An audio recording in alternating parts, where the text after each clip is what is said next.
नमस्कार साथियों, स्वागत है आप सभी का फिर से एक बार ग्वालवंशी जीएस सेंटर में। साथियों, आज के सेशन में हम बहुत ही महत्वपूर्ण टॉपिक के ऊपर डिस्कस करने वाले हैं और वो टॉपिक है one nation one data. One nation one data की शुरुआत का उद्देश्य क्या है? एक देश एक डाटा। उद्देश्य क्या है साथियों? भारत देश में वन नेशन वन डेटा की शुरुआत 2021 में हो रही है, जिसके माध्यम से बहुत सारा बदलाव आपको देखने को मिलेगा। जैसे आप आधार कार्ड बनवाते हैं, आप पंजीयन करवाते हैं, जन्म प्रमाण पत्र है, मृत्यु प्रमाण पत्र है और भी अलग अलग प्रकार के सर्टिफिकेट बनवाते हैं, इनमें आपको अब चेंजेस देखने को मिलने वाले हैं। तो आज हम इसी को लेकर के डिस्कस करेंगे कि क्या उसमें बदलाव होने वाला है। आइए हम लोग यहाँ पर समझते हैं। साथियों, 2021 में भारत सरकार ने घोषणा किया है कि वन नेशन वन डेटा की शुरुआत हो रही है। इसके माध्यम से जनगणना भी अब खत्म हो जाएगी। क्वेश्चन बनने वाला है ये वाला कि जनगणना पहली कौन सी थी और अंतिम जनगणना कौन सी होगी, क्योंकि जनगणना अब खत्म होने वाली है 2022 से। 2022 में अंतिम जनगणना होगी, क्योंकि अच्छा थोड़ा चलिए एक काम करते हैं, थोड़ा डिस्कस करते हैं हम लोग जनगणना के ऊपर। आप जानते हैं कि भारत देश में 1872 में देश की पहली जनगणना लॉर्ड मेयो के कार्यकाल में हुई थी। और आपको ये पता होगा कि भारत देश में 1881 में लॉर्ड रिपन के कार्यकाल में पहली बार नियमित जनगणना हुई थी कि हर 10 साल में जनगणना होगी। और आपको ये पता होगा कि 2011 में अंतिम जनगणना हुई थी और 2021 में अब अगली जनगणना होने का था, लेकिन कोविड काल आ गया और कोरोना के कारण जनगणना हम लोग कर नहीं सके। इसीलिए 2021 की जनगणना 2022 में होगी, उसका डेटा भी आने वाला है। तो अब क्या होगा, अंतिम जनगणना 2022 में होने वाली, उसके बाद जनगणना नहीं होगी। अब बोलेंगे सर ऐसा कैसे, जनगणना क्यों नहीं होगी भैया? हर 10-10 साल में जनगणना होती है। 1881 से चली आ रही है प्रथा, अब खत्म होने वाली है मोदी काल में।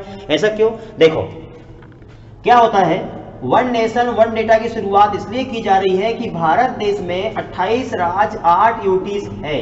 इन सारे के सारे राज्यों में अभी क्या होता है, जितने प्रकार के डॉक्यूमेंट्स बनते हैं, चाहे वो राशन कार्ड हो, जन्म प्रमाण पत्र हो, मृत्यु प्रमाण पत्र हो, आधार कार्ड, ड्राइविंग लाइसेंस और भी बहुत सारे डॉक्यूमेंट्स बनते हैं, वो राज्य बना देता है और राज्य डेटा अपने पास रख लेता है। भारत सरकार के पास डेटा 1 साल बाद पहुंचता है, लेट रहती भी पहुंचता है। इसीलिए भारत सरकार ने प्लान किया कि बोले क्यों ना, जब ऑनलाइन का जमाना आ गया है, डिजिटल इंडिया बन रहा है, भारत देश में ये सब ऑनलाइन काम हो रहे हैं, तो बोले एक काम करो, अब अपन एक ऐसा डिपार्टमेंट बना देंगे, एक ऐसा आयोग बना देंगे, वो उसको जिम्मा दे देंगे अपन पूरे भारत के 28 राज्य 8 यूटीज का काम हो जाएगा कि वो पूरे के पूरे डेटा अब केंद्र में पहुंच जाएंगे। राज्यों के पास जो पहुंचता था, 1 साल में एक बार राज्य रिपोर्ट पेश करता था सेंट्रल को, अब बोले राज्य सेंट्रल को रिपोर्ट नहीं पेश करेगा, अब डेटा कहां जाएगा, सीधा के सीधा भारत सरकार को पहुंच जाएगा।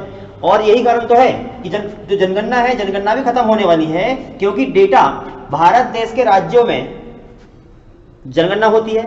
राज्य अपने स्तर पर जनगणना करता है, जिला स्तर पर, ग्राम स्तर पर जो है जनगणना का काम चलते रहता है और भारत सरकार को पहुंचता है 1 साल 1.5 साल के बाद डेटा पहुंचता है। तो इसलिए क्या हुआ, वन नेशन वन डेटा की शुरुआत इसलिए हो रही है कि भारत देश में अब पूरा का पूरा डेटा जो राज्य के पास का था, अब वो पहुंच जाएगा कहां, सेंट्रल के पास पहुंच जाएगा और ऑनलाइन काम हो जाएगा।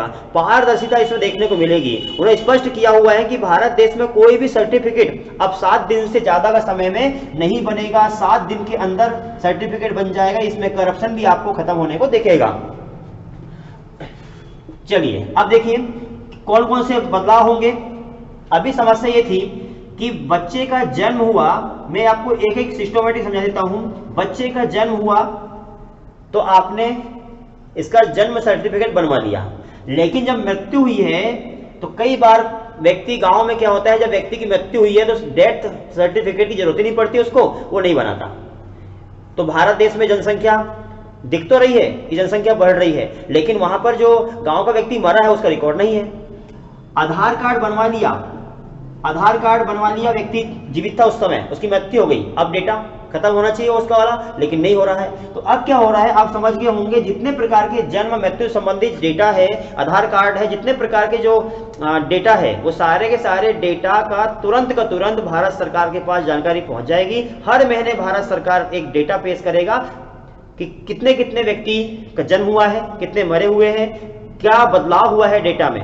जब ऑलरेडी डेटा उनके पास पहुंचेगा, हर महीने का, हर साल का पूरा डेटा पहुंचने लग जाएगा, तो फिर ये जनगणना की जरूरत क्या होगी?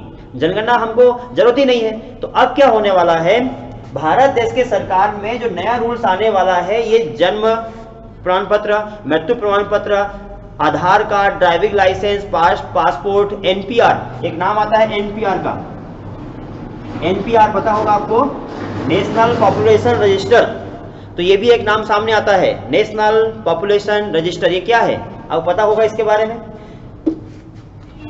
यदि पता है तो अच्छी बात है, नहीं पता हो थोड़ा मैं समझा देता हूं आपको। क्या हुआ था, भारत देश में एक रजिस्टर तैयार किया गया था कि कौन सा व्यक्ति भारत का निवासी है। यदि भारत देश का निवासी है तो उसके लिए एक प्रावधान किया गया था एनपीआर का। तो इसमें यह हुआ था, भारत देश में नागरिकता कानून 1955, 2003 और 2015 में जो संशोधन, जो उपबंध किए गए हैं, उसके अनुसार एनपीआर तैयार किया जाता है और इसमें स्पष्ट किया जाता है कि कम से कम आप 6 माह भारत देश में रहे हो स्थायी रूप से, तो आप भारत के नागरिक माने जाएंगे। ये इसके आधार पर जनगणना हो रही थी और इसका उद्देश्य था कि भारत देश में ऐसा व्यक्ति जो भारत का निवासी है उसको सही ढंग से योजनाओं का लाभ मिल सके, इसके लिए एनपीआर जरूरी था। भारत सरकार ने ये उद्देश्य बताया हुआ है। तो कम से कम 6 माह व्यक्ति रहा हो। अब व्यक्ति को 6 माह रहा हो ये प्रूफ करना होगा, उससे 15 प्रकार के क्वेश्चन पूछे जाते हैं। आपको याद होगा 2020 में 1 अप्रैल 2020 से इसकी शुरुआत हुई थी। 1 अप्रैल 2020 से लेकर के 2020 में ही सितंबर तक, 30 सितंबर 2020 तक भारत देश में एनपीआर का जो रजिस्टर है ये मेंटेन करना था। ये स्पष्ट करना था कि पूरे भारत देश में कितने निवासी भारत देश के निवासी है, कितने 6 माह तक वहां रह चुके हैं। जो व्यक्ति 6 माह अपने एक स्थान पर भारत देश की भौगोलिक सीमा के भीतर रहा है उस व्यक्ति को भारत का नागरिक माना जाएगा, अन्यथा वो भारत का नागरिक नहीं माना जाएगा। 6 माह तक वो स्थायी नहीं रहा है। तो इस प्रकार से रजिस्टर तैयार करना था और उसका उद्देश्य था कि भारत देश में सही ढंग से योजनाओं का लाभ पहुंच सके, इसके लिए एनपीआर जरूरी था। इसमें बदलाव कौन से के तहत किया गया? 1955, 2003, 2015 के तहत। अच्छा, 15 क्वेश्चन कौन से पूछे गए थे? तो भारत देश में एनपीआर आप अपने आप को कैसे प्रूव कर पाएंगे कि भारत के नागरिक है, इसके लिए भारत सरकार ने 15 क्वेश्चन तैयार किए हुए थे। जैसे आपका नाम पूछेंगे, आपका मुखिया का नाम पूछेंगे, पिता का नाम, माता का नाम, जीवन साथी यदि है तो उसका नाम, जन्म स्थान, लिंग, विवाह हुआ है तो उसका बारे में, जन्म स्थान के बारे में, आपका पता, वर्तमान पता, आप कितने साल से यहाँ पर रह रहे हैं उसके बारे में, व्यवसाय क्या करते हैं उसके बारे में, शिक्षा आपने कितनी ली है उसके बारे में, वर्तमान पता क्या है उसके बारे में और राष्ट्रीयता के बारे में। ये सारा का सारी जानकारी भारत देश की सरकार को आपको देना होता है। यदि आपने जानकारी दिया है, पूरा आपको फुलफिल आपने कर दिया है तो आप माने जाएंगे। और 6 माह कम से कम आप इस एक निश्चित क्षेत्र में रहे हैं तो आपको मानेंगे कि वो भारत के नागरिक है और आपके लिए भारत देश की सरकार योजनाएं पास करेगी। और अन्यथा आपके लिए योजनाएं पास नहीं करने वाली यदि आप 6 माह कम से कम इस क्षेत्र में नहीं रहे तो ये भारत देश में एनपीआर आया हुआ था। अच्छा, एनपीआर जब आ गया तो एक और था एनआरसी। आपके लिए होमवर्क छोड़ रहा हूं कि एनआरसी क्या है, इसका स्टडी आप करेंगे। अच्छा, अब बात वापस अपन यहां आते हैं, वन नेशन वन डेटा। तो भारत देश में 7 दिन के अंदर कोई भी काम हो जाएगा, ये भारत सरकार ने रूल्स लाया हुआ है और इसमें एक बदलाव किया है, संशोधन किया हुआ है, अमेंडमेंट किया हुआ है, एक संशोधन किया हुआ है एक्ट में। कौन सा वाला है?